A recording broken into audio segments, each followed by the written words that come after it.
Gdje smo ovo završili, kakva je ovo džungla? Ti samo zvocaš, draga, ne znam što je s tobom. A ne nego si mi ti zlatan, blavoru jedan. Alo kralju, nemoj mi te fore. Čuješ li ga, oli da te odalamim? Alo mamlaze, miči mi se s crte. Breskvice moja najmilija. Medo moj slatki.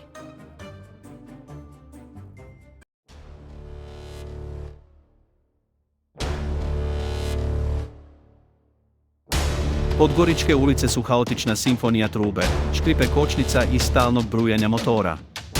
Pješaci se provlače kroz rijeke automobila, a na licima im je mješavina odlučnosti i rezignacije.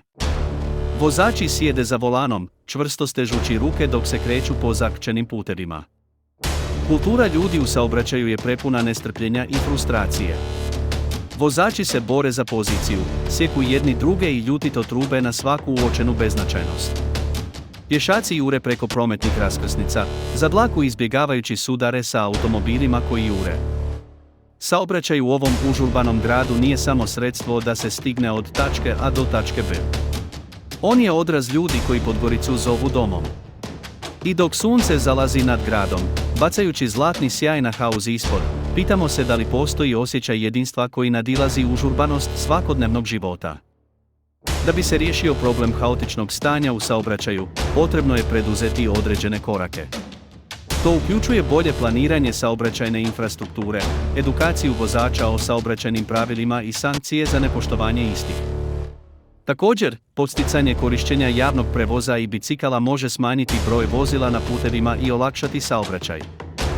Ukratko, haotično stanje u saobraćaju u Podgorici zahtjeva ozbiljnu pažnju i akciju kako bi se poboljšala bezbjednost i efikasnost saobraćaja. Nedostatak adekvatne infrastrukture, poput nedovoljnog broja parking mjesta ili loše održavanih puteva, dodatno otežava situaciju. Svi učesnici u saobraćaju, uključujući vozače, pješake i vlasti, treba da rade zajedno kako bi stvorili sigurnije i efikasnije puteve za sve.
Bilo da smo vozači ili pješaci, često zaboravljamo koliko naše ponašanje može da utiče na druge i na bezbjednost svih učesnika u saobraćaju. Cilj ovog videa je da pokažemo koliko je važno da damo pozitivan primjer, da budemo strpljivi, obazrivi i odgovorni, jer time ne samo da doprinosimo sigurnijem okruženju, već možemo značajno smanjiti gužve i učiniti svakodnevne vožnje manje stresnim za sve nas.